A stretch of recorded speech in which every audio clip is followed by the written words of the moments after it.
Sir, P V Narasimha Rao 91 മുതൽ 96 വരെ ഇന്ത്യയുടെ പ്രധാനമന്ത്രിയായിരുന്നു. അദ്ദേഹം 2004 മരിച്ചത്. അദ്ദേഹത്തിന് ഈ വർഷം 2024 5 പേർക്ക് മോദി സർക്കാർ ഭാരതരത്ന കൊടുത്തു. അതിൽ ഒന്ന് പി വി നരസിംഹറാവുവാണ്. LK അദ്വാനിക്കും പി വി നരസിംഹറാവുവിനും ഭാരതരത്ന കൊടുത്ത 5 പേരിൽ ഇവർ 2 പേരും ഉൾപ്പെട്ടിട്ടുണ്ട്. വാസ്തവത്തിൽ സാർ, അതിൻ്റെ പുറകിലൊരു രാഷ്ട്രീയ ലക്ഷ്യമില്ലേ? ഈ നരസിംഹറാവു വാസ്തവത്തിൽ ഭാരതരത്നയ്ക്ക് അദ്ദേഹം അർഹനാണോ, അതോ ഈ കോൺഗ്രസിനെ തല്ലാൻ ഒരു വടിയായിട്ട് മോദി ഉപയോഗിച്ചതാണോ? എന്താണ് സാറിൻ്റെ അഭിപ്രായം? നരസിംഹറാവുവിന് ഭാരതരത്നം നൽകിയപ്പോൾ ചരൺ സിംഗിനും ഭാരതരത്നം നൽകിയിരുന്നു. അപ്പോൾ അതിൻ്റെ പിന്നിൽ ഗൂഢലക്ഷ്യങ്ങളൊന്നുമില്ല. നരസിംഹറാവുവിന് ഇത് വളരെ നേരത്തെ കിട്ടേണ്ട ഒരു സിവിലിയൻ അവാർഡാണ്. അദ്ദേഹം 2004 അന്തരിച്ചിട്ട് 20 വർഷം അദ്ദേഹത്തിന് ഈ അവാർഡ് നൽകിയില്ല. ഈ ഏറ്റവും പരമോന്നത അവാർഡ് നൽകിയില്ല, സിവിലിയൻ ബഹുമതി നൽകിയില്ല. അദ്ദേഹം ഈ രാഷ്ട്രത്തിന് ചെയ്ത് അദ്ദേഹം അറിയപ്പെടുന്നത് എന്താണെന്ന് അറിയാമോ?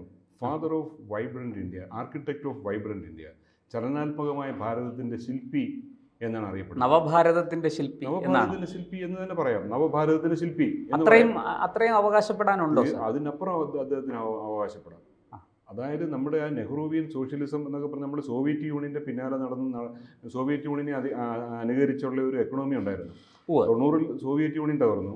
സോവിയറ്റ് യൂണിയനെ നമ്മൾ അളവറ്റ രീതിയിൽ ഡിപ്പെൻഡ് ചെയ്ത കാരണം നമ്മുടെ എക്കണോമി തകർന്നതിൻ്റെ ഒരു കാരണം അതായിരുന്നു.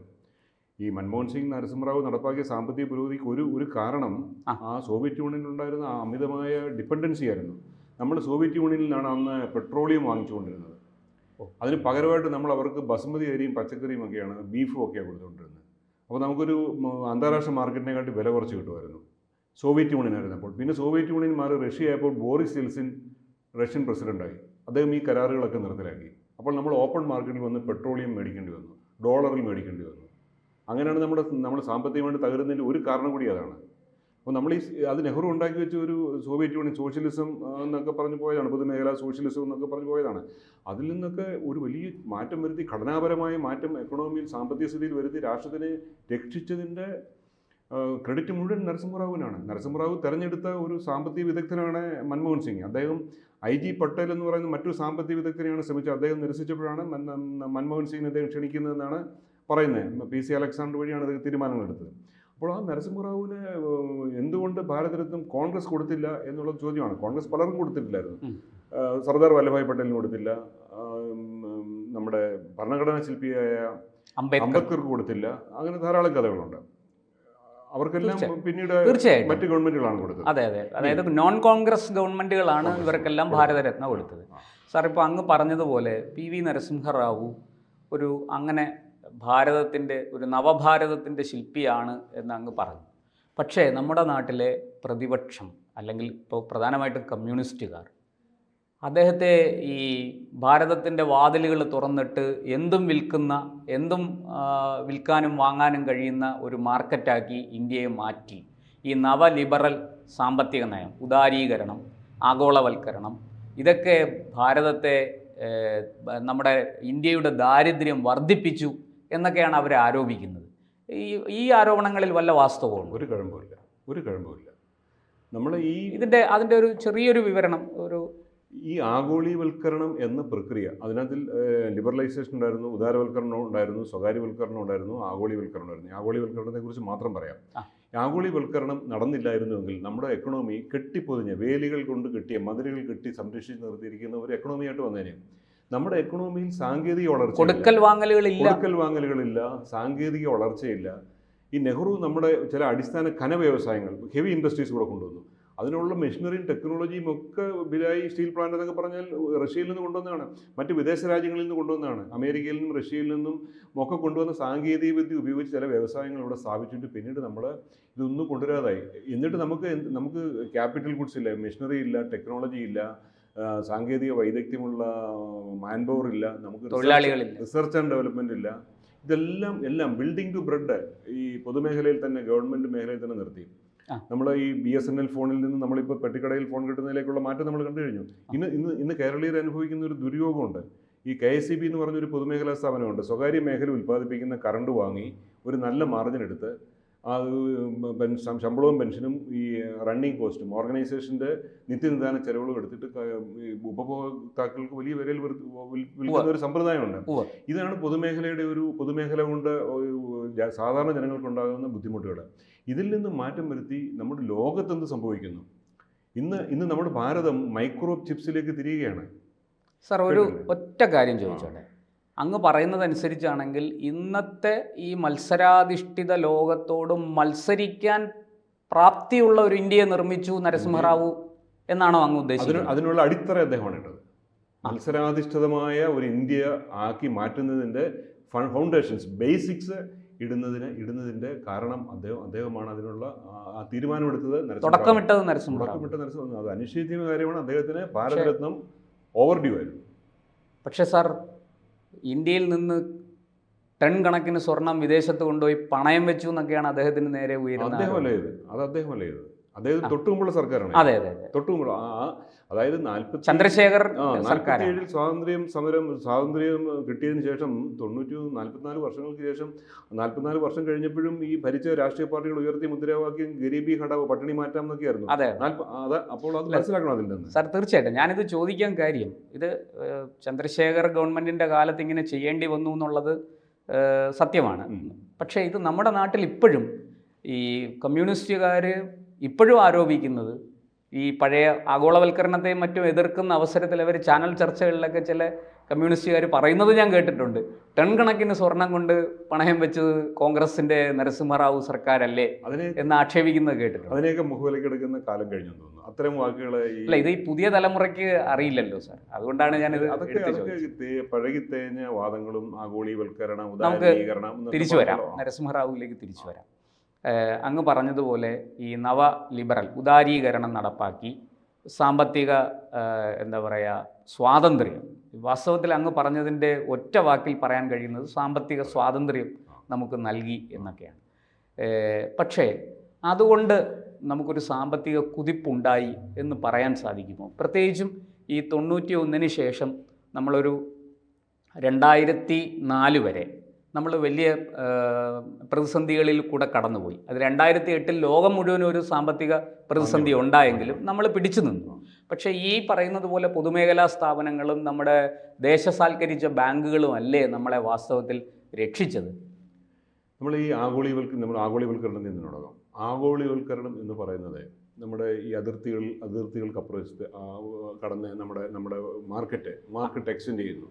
അവിടെ നടക്കുന്ന ഡെവലപ്മെൻറ്റ്സ് നമ്മൾ മനസ്സിലാക്കുന്നു. 2008 സാമ്പത്തിക മാന്ദ്യമല്ല, അമേരിക്കയിലുണ്ടായ ഒരു ക്രൈസിസിനെ തുടർന്നുണ്ടായ സാമ്പത്തിക മാന്ദ്യമാണ്. അതിൻ്റെ കാരണം ഇപ്പോഴും വ്യക്തമല്ല. ഈ എക്കണോമിക്സിലൊരു പ്രശ്നമുണ്ട്, ഒരു പ്രത്യേകതയുണ്ട്. ഈ പ്രതിസന്ധികൾ ഉണ്ടായി കഴിഞ്ഞിട്ടാണ് അതിൻ്റെ കാരണം കണ്ടുപിടിക്കാൻ പറ്റുന്നത്. ശാസ്ത്രത്തിൽ അങ്ങനല്ല. ശാസ്ത്രത്തിൽ കോസ് ആൻഡ് എഫക്റ്റ് ഉണ്ട്. ഇത് സംഭവിച്ചാൽ മറ്റത് സംഭവിക്കുമെന്ന് ശാസ്ത്രത്തിൽ എഴുതി വെച്ചിട്ടുണ്ട്. ആപ്പിൾ ഞെട്ടിട്ട് വീണ് കഴിഞ്ഞാൽ താഴേക്ക് തന്നെ വീഴുമെന്നറിയാം. പക്ഷേ എക്കണോമിക്സിൽ മറ്റ് ഈ മേഖലയിലെ ഒരു ഡെവലപ്മെൻറ്റ് ഉണ്ടായി കഴിഞ്ഞിട്ടാണ് അതിൻ്റെ ക്രൈസിസിൻ്റെ കാരണം കണ്ടുപിടിക്കുന്നത്. ക്രൈസിസ് വളരെ കൃത്യമായിട്ട് പ്രവചിക്കാൻ പറ്റാറില്ല. അപ്പം 2008 ഒരു മാന്ദ്യമുണ്ടായി. അന്ന് നമ്മൾ ഭാരതം ഇതിൽ നമുക്ക് പിടിച്ചിരിക്കാൻ കഴിഞ്ഞു. ഈ പൊതുമേഖലാ ബാങ്കുകളുടെ പങ്കുകൾ ഒരിക്കലും അത് കുറച്ച് കാണുന്നില്ല. നമുക്ക് അതിശക്തമായ ഒരു സാമ്പത്തിക ഘടന നമുക്കുണ്ടായിരുന്നു. ഈ ഘടനയിലേക്ക് എത്താൻ കഴിഞ്ഞത് ഈ ഉദാരീവൽക്കരണം, ആഗോളീവൽക്കരണം, സ്വകാര്യവൽക്കരണത്തിലൂടെയാണ്. നമ്മൾ എന്താണ് ഈ സ്വകാര്യവൽക്കരണം എന്ന് പറഞ്ഞാൽ നമ്മൾ മനസ്സിലാക്കേണ്ടതെന്ന് അറിയാമോ? നമ്മൾ എല്ലാ സമസ്ത മേഖലയിലും സർക്കാർ വ്യവസായം നടത്തുക. ഒരു ഐഡിയലായിട്ടൊരു സർക്കാർ ചെയ്യേണ്ടതെന്ന് പറഞ്ഞാൽ നമുക്കൊരു ആരോഗ്യമുള്ള ജനത, വിദ്യാഭ്യാസമുള്ള ജനത, അടിസ്ഥാന സൗകര്യമുള്ള ഒരു രാഷ്ട്ര സുരക്ഷ, ഇതാണ് രാഷ്ട്രം ഉറപ്പാക്കേണ്ടത്. അവിടെ സർക്കാർ ഇറങ്ങി ബാങ്കിങ് നടത്തുക, സർക്കാർ ഇറങ്ങി നിത്യോപയോഗ സാധനങ്ങൾ ഉണ്ടാക്കുക, സർക്കാർ ഇറങ്ങി ടെലിവിഷൻ ഉണ്ടാക്കുക, വാഹനം നിർമ്മിക്കുക, മെഷീനറി ഉണ്ടാക്കുക, ഇത് സർക്കാരിൻ്റെ ജോലിയല്ല. പറഞ്ഞാൽ വ്യവസായം സർക്കാരിൻ്റെ പണിയല്ല. സർക്കാർ അതിനുള്ള എല്ലാ അനുകൂല സാഹചര്യങ്ങളും സൃഷ്ടിക്കാം. നമ്മുടെ ഈ ഭാരതം ഇന്ത്യ വിട്ട് വിദേശ രാജ്യങ്ങളിൽ പോകുന്ന ജോലിക്കാരൊക്കെ അവിടുത്തെ സർക്കാർ വ്യവസായ സ്ഥാപനങ്ങളിൽ ജോലി ചെയ്യാനാണോ പോകുന്നത്? അല്ല. അവരൊക്കെ ഏറ്റവും നല്ല മൾട്ടിനാഷണൽ കമ്പനികളിൽ ജോലി ചെയ്യാനാണ് പോകുന്നത്. അങ്ങനെയാണ് അവരുടെ സാമ്പത്തിക സ്ഥിതി ഉയരുന്നതും ജീവിത നിലവാരം ഉയരുന്നതും നമ്മുടെ രാജ്യത്തേക്ക് വിദേശ നാണ്യം വരുന്നതും. അല്ലാതെ ഇവിടുന്ന് പോകുന്ന സാങ്കേതിക വിദഗ്ധർ, ഞാനൊരു ഉദാഹരണം പറയാം. ഇന്ത്യയിലെ ഏറ്റവും ഉയർന്ന സാങ്കേതിക സ്ഥാപനങ്ങളാണ് IIM-ഉം IIT-യും. ഈ IIM-ലും IIT-യും സർക്കാർ ചെലവിലാണ് കുട്ടികളെ പഠിപ്പിക്കുന്നത്. അവിടെ പാസ്സാകുന്നതിൽ എത്ര പേര് ഇവിടെ വന്ന് വാട്ടർ അതോറിറ്റിയിലും KSEB-യിലും ജോയിൻ ചെയ്യുന്നുണ്ട്? വളരെ കുറച്ചേ ഉള്ളൂ, ഇല്ലെന്ന് തന്നെ പറയാം. ഇല്ലെന്ന് തന്നെ. അവിടുന്ന് IIM പാസ്സാവുന്നവരോട് അവരൊക്കെ അമേരിക്കയിലും ജർമ്മനിയിലും തെറ്റാണെന്നല്ല ഞാൻ പറഞ്ഞത്. മൾട്ടിനാഷണൽ കമ്പനികൾ അവർ പലപ്പോഴും ബ്രെയിൻ ഡ്രെയിൻ വഴി ഇന്ത്യ വിട്ട് പുറത്തു പോവുകയാണ് ചെയ്യുന്നത്. അവർ ഇന്ത്യയിലേക്ക് തിരിച്ചു വരുന്നുണ്ടെങ്കിലോ ഇന്ത്യയിലേക്ക് വിദേശത്ത് നിന്ന് അയക്കുന്നുണ്ടെങ്കിലോ രാഷ്ട്രത്തിന് അതുകൊണ്ട് നേട്ടമുണ്ട്. അപ്പോൾ അവരുടെയൊക്കെ പ്രവർത്തന മേഖല അങ്ങോട്ട് മാറുന്നു. ആ മേഖല ഇന്ത്യയിലില്ലായിരുന്നു. കാരണം ഇവിടെ എല്ലാം സർക്കാർ നിയന്ത്രണത്തിലായിരുന്നു. നമുക്കറിയാമല്ലോ, ചില സർക്കാർ സ്ഥാപനങ്ങളുടെ തലപ്പത്തിരിക്കുന്ന ആളുകളുടെ വിദ്യാഭ്യാസ യോഗ്യത അല്ലെങ്കിൽ സാങ്കേതിക പരിജ്ഞാനം എന്തുകൊണ്ട് ആ സ്ഥാപനങ്ങൾ എങ്ങനെ മുന്നോട്ട് പോകും. ഇനിയും വൈദഗ്ധ്യമുള്ളവരെ അർഹതയുള്ള സ്ഥാനം കൊടുക്കും. ഇവിടെ ഒരു ഏറ്റവും വളരെ സമർത്ഥനായ ഒരു IPS ഓഫീസറെ ഈ പുല്ലരിയുന്ന കത്തി ഉണ്ടാക്കുന്ന സ്ഥാപനത്തിൻ്റെ MD ആക്കിയത് അറിയാമല്ലോ, കേട്ടിട്ടില്ലേ? അപ്പോൾ ഇതാണ് ഇവിടുത്തെ പൊതുവായിട്ടുള്ള സർക്കാർ തലത്തിൽ എടുക്കുന്ന നയം. അതുകൊണ്ട് നമുക്ക് സ്വകാര്യ മേഖലയിൽ നിന്നുള്ള ക്യാപിറ്റലും സാങ്കേതിക അറിവും ഈ IT ബൂമും ഒക്കെ ഉണ്ടായത് ഗ്ലോബലൈസേഷൻ ശേഷമാണ്. നമ്മൾ ഈ എക്കണോമിയെ കെട്ടിപ്പോയി നിർത്തിയിരുന്നെങ്കിൽ IT ഇന്ത്യയിൽ വരില്ലായിരുന്നു. അപ്പോൾ വാസ്തവത്തിൽ ഈ നമുക്ക് നരസിംഹറാവുവിലേക്ക് തന്നെ തിരിച്ചു വരാം. ഈ IT ബൂം, അങ്ങ് പറഞ്ഞ IT ബൂം വലിയ തോതിൽ നമ്മുടെ രാജ്യത്ത് വലിയ വിപ്ലവം തന്നെ സൃഷ്ടിച്ചു എന്ന് നമുക്ക് പറയാം. സാമ്പത്തിക വിപ്ലവത്തിന് അത് കാരണമായിട്ടുണ്ട്. അതിന് നരസിംഹറാവു ഗവൺമെൻറ്റാണ് അതിന് വേണ്ടുന്ന എല്ലാ സാഹചര്യങ്ങളും ഒരുക്കിയത്. അതെ, അതങ്ങ് പറയുന്നത് ഞാൻ യോജിക്കുന്നു. പക്ഷേ നമ്മുടെ അങ്ങ് നേരത്തെ ചൂണ്ടിക്കാണിച്ചതുപോലെ ഒരു തകർന്ന സാമ്പത്തിക സ്ഥിതിയിൽ നിന്ന് ക്രമാനുഗതമായി നമ്മൾ വളർന്നു വന്നു എന്നുള്ളതല്ലാതെ ഈ പറയുന്നത് പോലെ ഒരു ഭാരതരത്ന കൊടുത്ത് അദ്ദേഹത്തെ ആദരിക്കുമ്പോൾ അത് വാസ്തവത്തിൽ കോൺഗ്രസിനെതിരായ BJPയുടെ ഒരു രാഷ്ട്രീയ ആയുധമായി മാറിയില്ലേ? അത് എന്താണ് അതേക്കുറിച്ച് അങ്ങേക്ക്? അദ്ദേഹം ഭാരതത്തിൻ്റെ എക്കാലത്തെയും ഭാരതത്തിൻ്റെ ഒരു അഭിമാന പുത്രനാണ്. അത് കോൺഗ്രസ് രാഷ്ട്രീയമോ കോൺഗ്രസ്സിൽ അതിനെന്തെങ്കിലും പ്രത്യാഘാതം ഉണ്ടാക്കി എന്തുകൊണ്ട് അദ്ദേഹത്തിനെ കോൺഗ്രസ് അവഗണിച്ചു അതിന് ചില കാരണങ്ങളുണ്ട്. എന്തുകൊണ്ട് കോൺഗ്രസ് അദ്ദേഹത്തിന്റെ അന്ത്യകർമ്മങ്ങൾ ഡൽഹിയിൽ നടത്താൻ പോലും അനുവദിച്ചില്ല. അങ്ങനെ ഒരു കാര്യമുണ്ട്. അദ്ദേഹത്തിന്റെ ഭൗതിക ശരീരം ഹൈദരാബാദിൽ കൊണ്ടുവന്നു. ആ ഭൗതിക ശരീരം അതിനടുത്ത് വന്ന് അന്നത്തെ ആഭ്യന്തരമന്ത്രി ശിവരാജ് പാട്ടീൽ നരസിംഹറാവുവിൻ്റെ മകനോട് ചോദിച്ചു, നിങ്ങൾ ഈ മൃതദേഹം കൊണ്ട് എന്താണ് ചെയ്യാൻ പോകുന്നതെന്നാണ് ചോദിച്ചത്. ഇത് സഞ്ജയ് ബാലുവിൻ്റെ ഒരു പ്രശസ്തമായ ഒരു ഗ്രന്ഥത്തിലുള്ളതാണ്. സഞ്ജയ് ബാലു മൻമോഹൻ സെക്രട്ടറി ആയിരുന്നു, ആക്സിഡന്റൽ പ്രൈം മിനിസ്റ്റർ. അപ്പോൾ പ്രഭാകർ റാവു എന്ന് പറഞ്ഞ മകൻ പറഞ്ഞു, എൻ്റെ അച്ഛൻ്റെ പ്രവർത്തന മണ്ഡലം മുഴുവൻ കർമ്മഭൂമി മുഴുവൻ ഡൽഹിയായിരുന്നു. AICC സെക്രട്ടറി ആയിരുന്നു, HRD മിനിസ്റ്റർ ആയിരുന്നു, ധനകാര്യം ആഭ്യന്തരമന്ത്രിയായിരുന്നു, വിദേശകാര്യമന്ത്രിയായിരുന്നു. അങ്ങനെ കോൺഗ്രസിന്റെ ഒരു പ്രധാനപ്പെട്ട പറഞ്ഞപ്പോഴാണ് ഒരു കാര്യം ഓർമ്മ വരുന്നത്. അദ്ദേഹം പ്രഭാകർ റാവുവിൻ്റെ വാക്കുകൾ ഉദ്ധരിച്ചുകൊണ്ട് ആ പുസ്തകത്തിൽ പറയുന്നത്, ഒരു മൃതദേഹവും വഹിച്ചുകൊണ്ട് അവിടുന്ന് എയർപോർട്ടിലേക്ക് വരുന്ന വഴിക്ക് AICC ആസ്ഥാനത്തിന് മുന്നിലൂടെയാണ് അത് താഴിട്ട് പൂട്ടിയിരുന്നു, തുറന്നില്ല. നമ്പർ 24 അക്ബർ റോഡിലാണ് AICC ആസ്ഥാനം.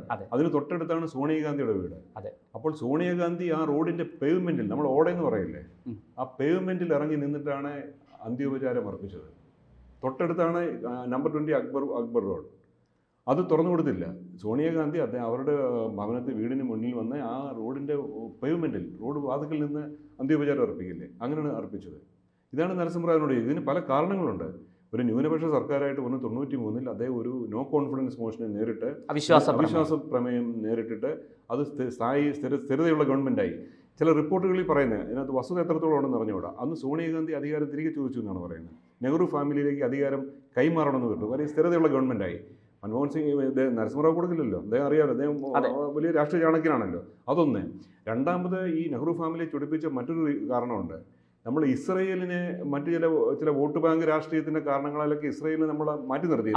ഇസ്രയേലിനെ ഒരു രാഷ്ട്രമായി അംഗീകരിച്ചത് നരസിംഹറാവുവിന്റെ കാലത്താണ്.